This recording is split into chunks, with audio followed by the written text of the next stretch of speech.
আমি আরেকটি প্রোগ্রামে যাওয়ার কথা ছিল, আরেকটি প্রোগ্রামে আসতে পারবে, আসতে হবে। যাই হোক, আমি আরেকটি প্রোগ্রামে যাওয়ার কথা ছিল, আমি এখানে আসার কথা ছিল না, আমি উপস্থিত ছিলাম না, তারপরেও আসলাম। আপনারা আজকে এখানে যারা উপস্থিত হয়েছেন আপনাদের সকলকে গণ অধিকার পরিষদের পক্ষ থেকে শুভেচ্ছা জানাচ্ছি। আমাদের দেশে খেটে খাওয়া মানুষ, রিক্সা চালক, শ্রমিক, সিএনজি চালক, তারা কতটা অবহেলার শিকার সেটা আমরা সকলেই জানি। শ্রমিকরা এই অভ্যুত্থানে যেভাবে ভূমিকা রেখেছে, শ্রমিকরা যেভাবে লড়াই করেছে, সেই সম্পর্কে আপনারা সকলেই জানেন। মোহাম্মদপুরে আমরা দেখেছি লুঙ্গি পরে কাঁচা মেরে যারা আওয়ামী লীগের দিকে, পুলিশের দিকে ঢিল ছুড়ছিল, তারা কারা? তারা শ্রমিক। এই গণ অভ্যুত্থানে যদি শ্রমিকরা লড়াইটা করত তাহলে কোনোভাবে এই গণ অভ্যুত্থান সফল হতো না। এই গণ অভ্যুত্থানে আপনারা যারা শ্রমিক, আমার সামনে যারা রয়েছেন, তারা গুরুত্বপূর্ণ ভূমিকা রেখেছেন। আপনাদের কারণেই শেখ হাসিনার পতন হয়েছে। আপনাদেরকে গণ অধিকার পরিষদের পক্ষ থেকে আমরা সম্মানিত করতে চাই। আপনাদের প্রতি আমাদের কৃতজ্ঞতা। আপনারা লড়াই করার মাধ্যমে, জীবন দেওয়ার মাধ্যমে আপনারা শেখ হাসিনার পতন নিশ্চিত করেছেন। সংগ্রামী সাথী বন্ধুগণ, আমরা এমন একটি রাষ্ট্র গঠন করতে চাই যেখানে শ্রমিকদের অধিকার থাকবে, মর্যাদা থাকবে, যেখানে কোনো শাহজাহান খান তৈরি হবে না। গতকাল আমরা দেখলাম এই শাহজাহান খান তিনি তেল কেলিয়ে তিনি হাসতেন। তার হাতে একটি ব্যাগ ছিল, কি লেখা?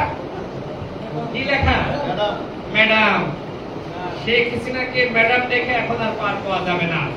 এই ম্যাডাম তোমাদের রেখে পালিয়েছে, সুতরাং ম্যাডাম দেখে আর পার পাওয়া যাবে না, রক্ষা হবে না, তোমাদের ফাঁসি হবে। শ্রমিকদের সাথে বেইমানি করেছো, বিভিন্ন ইউনিয়ন খুলে তোমরা শ্রমিকদের টাকা লুপাট করেছো। শাহজাহান খানকে গ্রেফতার করা হয়েছে, কিন্তু মশিউর রহমান রাঙ্গা, এই রাঙ্গাকে এখন পর্যন্ত গ্রেফতার করা হয়নি। এই রাঙ্গাকে ধরে জামদাবেরি পরিয়ে ওই আন্তর্জাতিক অপরাধ ট্রাইব্যুনালে হাজির করতে হবে। রাঙ্গা কোথায়?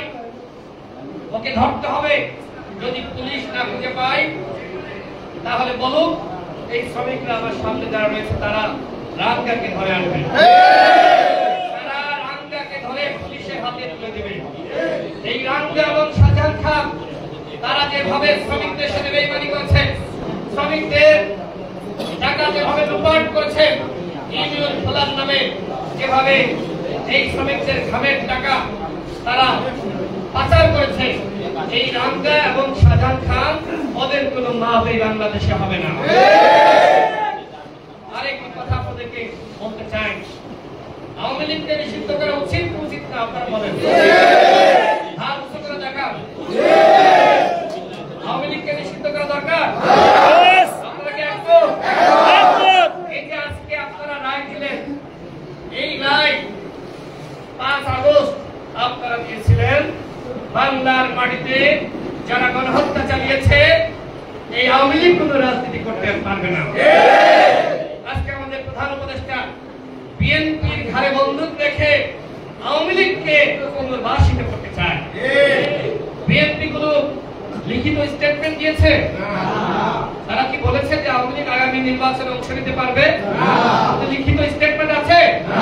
বিএনপির দু একজন নেতা হয়তো অনেক কথা রাজনৈতিক বক্তব্য দিতে গেলে চলে আসে, সুতরাং সেই কথার উপর ভিত্তি করে যদি আমাদের প্রধান উপদেষ্টা বলেন আওয়ামী লীগ আগামী নির্বাচনে অংশ নিবে, আওয়ামী লীগকে নিষিদ্ধ করা হবে না, তাহলে আমরা ডক্টর ইউনূসের পদত্যাগের দাবিতে আন্দোলন করব।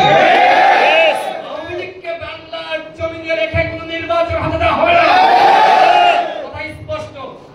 গণহত্যা চালিয়েছে, আমরা রায় দিয়ে দিয়েছি, গণঅভ্যুত্থানের মাধ্যমে আওয়ামী লীগ কোন রাজনীতি করতে পারবে না।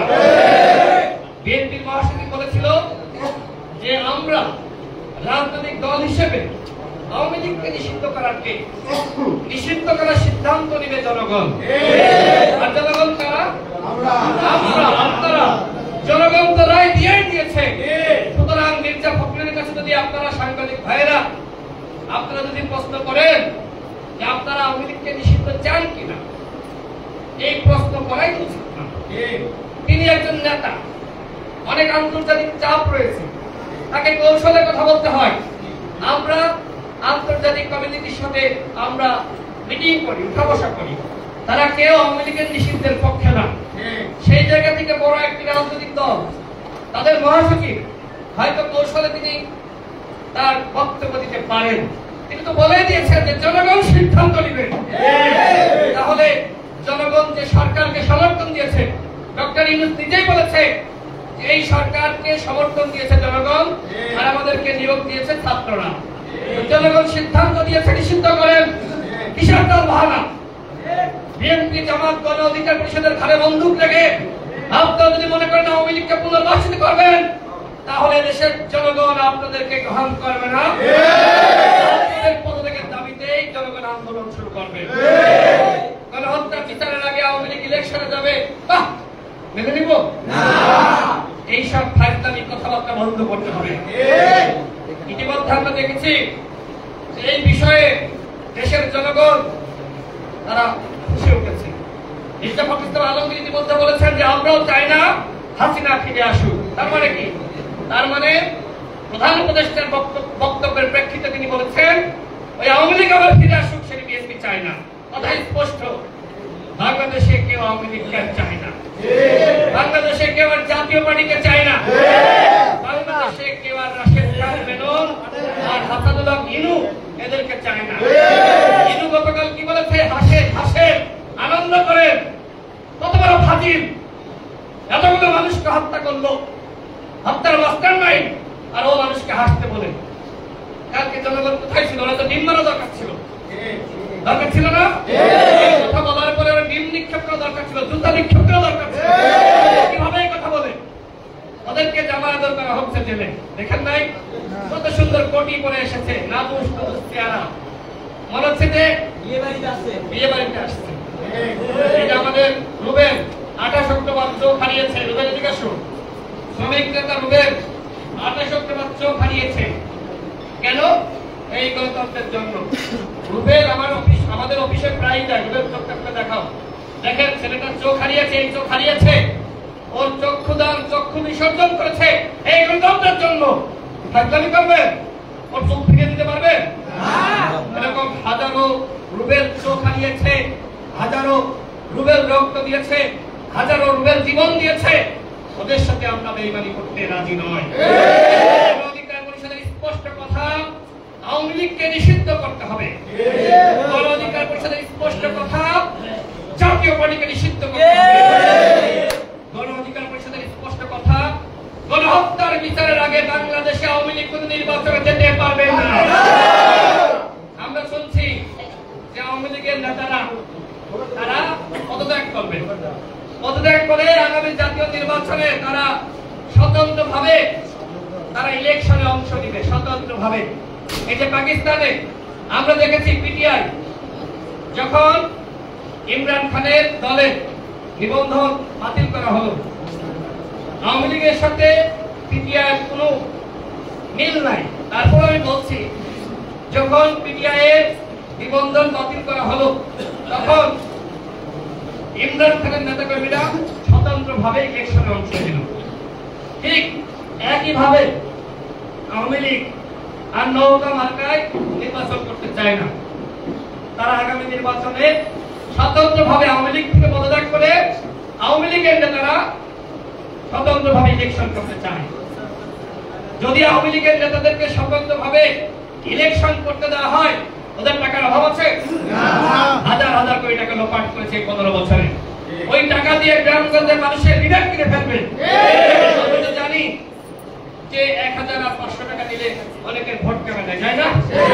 যারা গ্রামগঞ্জে গিয়েছেন দেখেন নাই? সুতরাং ওই স্বতন্ত্রভাবে আওয়ামী লীগ ক্ষমতাবাদী করবে, ইলেকশনে অংশ নেবে। ওই দামি নির্বাচন যেভাবে 24 সালে করেছে, আওয়ামী লীগ দামি মামিয়ার স্বতন্ত্র ওই খেলা আওয়ামী লীগকে আমরা খেলতে দিব না। স্পষ্ট আওয়ামী লীগ নামে বেনামে কোন নামে আগামীকাল ইলেকশনে যেতে পারবে না। ডক্টর ইউনূসকে সিদ্ধান্ত নিতে হবে, জনগণের রায় মেনে তিনি আওয়ামী লীগকে নিষিদ্ধ করবেন নাকি বিএনপির কাঁধে বন্দুক রেখে তিনি আওয়ামী লীগকে পুনর্বাসিত করবেন। সেই সিদ্ধান্ত ডক্টর ইউনূসকে নিতে হবে। আমাদের স্পষ্ট কথা, আমরা ৯-৬ মেনে নিব না। ইতিমধ্যে সরকারের ব্যর্থতার ইতিহাস আমরা সবাই জানি। আমরা মনে করছিলাম এই সরকার ক্ষমতা গ্রহণ করার পরে দ্রব্যমূল্যের দাম কিনবে, দ্রব্যমূল্যের দাম কমাবে। দেখেন প্রত্যেকটা নিত্যপণ্যের দাম বেড়েছে, তাই নাই? প্রত্যেকটাই হারে কেউ বলছে এখানে লাইট করতে বসে, এখানে সামনে দিয়ে লাইট করবো।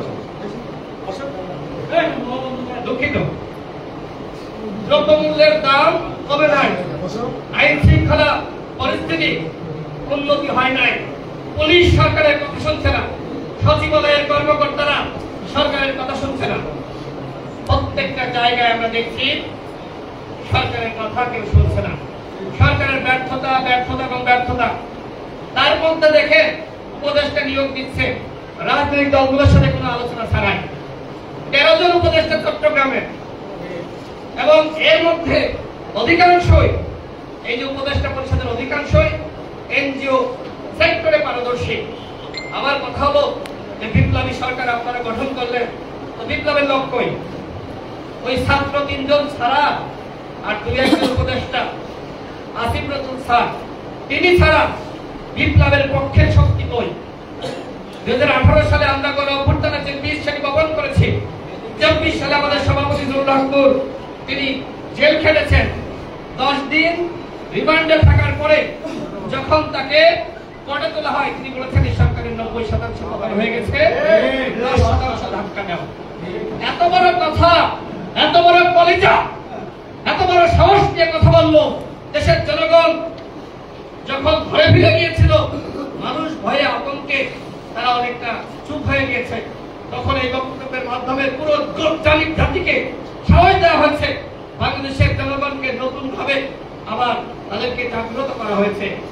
গণ অধিকার পরিষদের স্টেক হোল্ডার এই সরকারের কোথায়? জামাতের স্টেক হোল্ডার এই সরকারের কোথায়? বিএনপি স্টেক হোল্ডার কোথায়? অন্যান্য দলের স্টেক হোল্ডার কোথায়? আপনি বিপ্লবীদেরকে বাদ দিয়ে এনজিও সেক্টরের পারদর্শী এবং যারা আমলা ছিল, 11 দশক ছিল, যারা বিভিন্ন সময় মুজিববাদী চেতনায় বিশ্বাস করে মুজিবের পক্ষে কলাম লিখেছে। প্রথম আলো পত্রিকায় দেখেন নাই, আলী ইমাম মজুমদার 2017 সালে তিনি কলাম লিখেছিলেন, শেখ মুজিব তাকে আমাদেরকে আরো বেশি বড় নেতা বানাতে হবে, তার ইতিহাস মুছে ফেলা যাবে না। এই মুজিব বন্দরা যারা করেছে তাদেরকে আজকে উপদেষ্টা বানানো হয়েছে। আপনাদের মধ্যে বিপ্লবের চেতনা আমরা লক্ষ্য করছি না। এই সরকারের মধ্যে আমরা আসলে বিপ্লবী চেতনা আমরা লক্ষ্য করছি না। আমরা দেখছি যে এই সরকার বিপ্লবী চেতনা থেকে দূরে সরে গিয়ে এই সরকার আজকে সুশীল সরকার হয়েছে। এই সুশীল সরকার আর সুশীলগিরি সেটি দেশের জনগণ মানবে না। বিপ্লব হয়েছে, অভ্যুত্থান হয়েছে, এখন আপনাদেরকে যে কাজ করতে হবে এই কাজের মধ্যে আপনাদের বিরত থাকতে হবে, সততা থাকতে হবে, জনগণের প্রতি দায়বদ্ধ থাকতে হবে। যা মন চাই তাই করবেন, রাজনৈতিক দলগুলোকে উপেক্ষিত করে সিদ্ধান্ত নেবেন, সেটিকে আপনারা মানবেন না। আপনারা যে সিদ্ধান্ত নিচ্ছেন সেই সিদ্ধান্তগুলো জনগণের সাথে আলোচনা করে, রাজনৈতিক দলগুলোর সাথে আলোচনা করে নিতে হবে। এর বাইরে সিদ্ধান্ত নিলে আমরা মানব না। দলগুলো যদি আপনাদেরকে অসহযোগিতা শুরু করে, আপনারা সফল হতে পারবেন? আমরা রাষ্ট্র সংস্কার চাই, আমরা আপনাদেরকে সহযোগিতা করতে চাই। সহযোগিতা নিতে হবে, তো সহযোগিতা তো নিচ্ছেন না, দেখছেন না। এই যে 100 দিন অতিবাহিত হয়েছে, এর মধ্যে মাত্র 2 বার সংলাপ, তাও চায়ের আড্ডা, নামে মাত্র সংলাপ, কার্যকরী কোন সংলাপ হয় নাই। আওয়ামী লীগকে নিষিদ্ধ করবেন কি করবেন না, একটি সংলাপ ডাকেন না, দলগুলোকে ডাকে, অন্যান্য স্টেক হোল্ডার, আইনজীবী সমাজ, শিক্ষক সমাজ, নাগরিক সমাজ, শিল্পী গোষ্ঠী, সাংবাদিক সমাজ, সবাইকে ডাকেন, ডেকে মতামত নেন। মতামত না নিয়ে যদি আপনি বলেন যে আমরা সর্বোচ্চ 4 বছর থাকতে চাই। কিসের 4 বছর? কার ম্যান্ডেট দিয়ে আপনি 4 বছর থাকবেন? সেটি দলগুলোর কাছ থেকে আপনার মতামত দিতে হবে না, সবার কাছ থেকে মতামত দিতে হবে না। আমরা বলতে চাই 4 বছর না 10 বছর থাকেন, যদি বাংলাদেশের জনগণ চাই, যদি রাজনৈতিক দলগুলো চাই, তাহলে 10 বছর না আজীবন থাকেন, আমাদের আপত্তি নাই। কিন্তু মতামত দিতে হবে, মতামতের উপর ভিত্তি করে সিদ্ধান্ত নিতে হবে, এর বাইরে কোনো সিদ্ধান্ত আমরা মানব না। আমি বক্তব্য মনে হয় লং করে ফেলিয়েছি, আর কথা বলবো না। আজকে আমি সিএনজি অটো রিক্সা ইউনিট তাদেরকে ধন্যবাদ জানাচ্ছি যে এখানে কানাই কানাই শ্রমিকরা, সিএনজি চালকরা পরিপূর্ণ হয়ে গেছে। গণ অধিকার পরিষদের জয় জয়কার শুরু হয়েছে। সাথে নিয়ে আমরা আগামী রাষ্ট্র তৈরি করতে চাই। আমি একজন শ্রমিকের সন্তান, খাঁটি শ্রমিকের সন্তান। আমার বাবা একজন খেটে খাওয়া মানুষ। আমি আপনাদের সন্তান, এই আমার সামনে যারা আছেন তাদের সন্তান। ইনশাআল্লাহ আপনারা যদি আমাদের পাশে থাকেন, তাহলে রাষ্ট্র সংস্কার ইনশাআল্লাহ গণ অধিকার পরিষদের নেতৃত্বে হবে।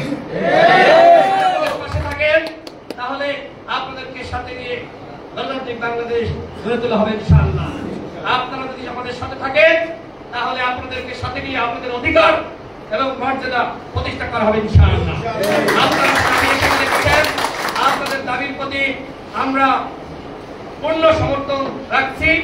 আপনাদের দাবি ইনশাআল্লাহ বাস্তবায়িত হবে, সেই লক্ষ্যে যা করার আমরা করব। আপনাদের সবার জন্য দোয়া ভালোবাসা। আরেকটি প্রোগ্রামে আমাকে যেতে হবে, আমি সেখানে যাচ্ছি। আপনাদের আমার ভাই সব যারা আছে তারা বক্তব্য রাখবেন। আসসালামু আলাইকুম।